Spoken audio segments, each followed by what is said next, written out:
તો વડોદરાથી મહત્વના સમાચાર સામે આવી રહ્યા છે। વડોદરામાં યુસીસીનો મુદ્દો ગરમાયો છે। તો વડોદરાથી આ સમાચાર મળી રહ્યા છે। યુસીસીને સમર્થન કરવા બાળકોને કહેવાતા વિવાદ સર્જાયો છે। તો વડોદરાની શિક્ષણ સમિતિની શાળાની આ ઘટના પ્રકાશમાં આવી છે, જે શિક્ષણ સમિતિ મુખ્ય કચેરી ખાતે વિરોધ થયો છે। તો વિદ્યાર્થીઓ વાલી સાથે આવેદનપત્ર આપી નોંધાવ્યો વિરોધ। તો વડોદરાથી આ સમાચાર મળી રહ્યા છે। શાળાના પ્રિન્સિપાલ દ્વારા ફોર્મ વિતરણ કરાતા આ સમગ્ર વિવાદ સર્જાયો છે।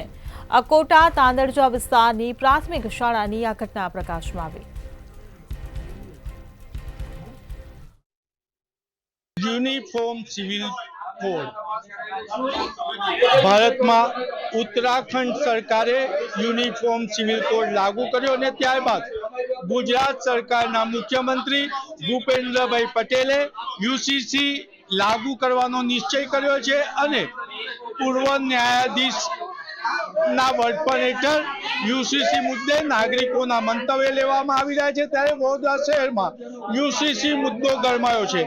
आप જોઈ શકો છો આ વડોદરા નગર પ્રાથમિક શિક્ષણ સમિતિની કચેરી છે। અહીંયા બાળકોને લઈ અને વાલીઓ રજૂઆત કરવામાં આવ્યા છે અને વાલી અને બાળકોનો આક્ષેપ છે કે બાળકો પાસે ફરજિયાત પરીક્ષામાં નહીં બેસવા દેવાની ધમકી આપી અને યુસીસી ના સમર્થનમાં ફોર્મ ભરાવવામાં આવે છે।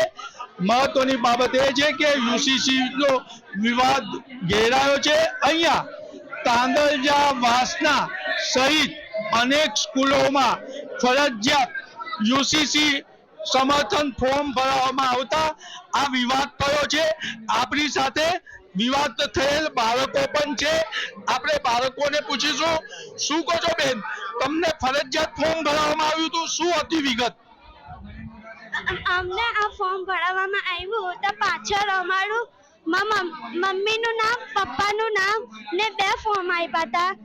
એના અંદર મોબાઈલ નંબર બી મમ્મીનો ને પપ્પાનો ને અમે એવું કીધું કે મેડમ અમે વાંચીએ તો કીધું કે વાંચવાની કઈ જરૂરત નથી, મેં જે હા ના કહું ને તો ઠીક કરો। અને તમે ફોર્મ નહીં ભરીને આવો તો કોઈ એટલે ધમકી આપતા હતા સ્કૂલ વાળા? એવી ધમકી આપી હતી કે અમે તમને પરીક્ષામાં બેસવા નહીં દઈએ। તમને આચાર્યએ શું કીધું હતું? એવું કીધું હતું કે આગળ આના ઉપર સહી આ કરવાનું અને અમે કીધું કે અમે મમ્મી પપ્પાને જેને દેખાડીએ તો કે મમ્મી પપ્પાને દેખાડવાની કશી જરૂરત નથી, ખાલી તમે કરી દો। અમે કીધું વાંચીએ તો કે વાંચવાનું પણ નથી, તો અમે કીધું અમે નથી કરતા સહી, તો કે સહી નથી કરો તો તમને પરીક્ષા ખંડમાં બેસવા નહીં દે। તમને કયા શાળાના કયા આચાર્યએ આ ફોર્મ આપ્યા હતા અને શું ધમકી આપી હતી? ડોક્ટર હેદરાર પ્રાથમિક શાળા સયાજીગંજ 11 બપોર આ ધમકી જયશ્રી મેડમે આપી હતી। જયશ્રી મેડમ આચાર્ય છે કે ટીચર છે? ટીચર છે। તમે કઈ શાળામાં ભણો છો ને તમને કયા આચાર્યએ ધમકી આપી હતી? અમે ડોક્ટર હેગેવાર પ્રાથમિક શાળામાં ભણીએ છીએ। અમારા લોકોને શાંતા મેડમે આ ધમકી આપી છે।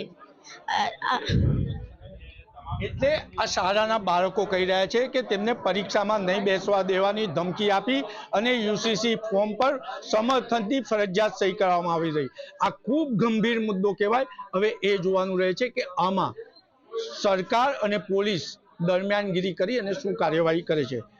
કેમેરામેન મિલિંદ મેલે સાથે નિલેશ બ્રહ્મભટ્ટ, મંતવ્ય ન્યૂઝ, વડોદરા।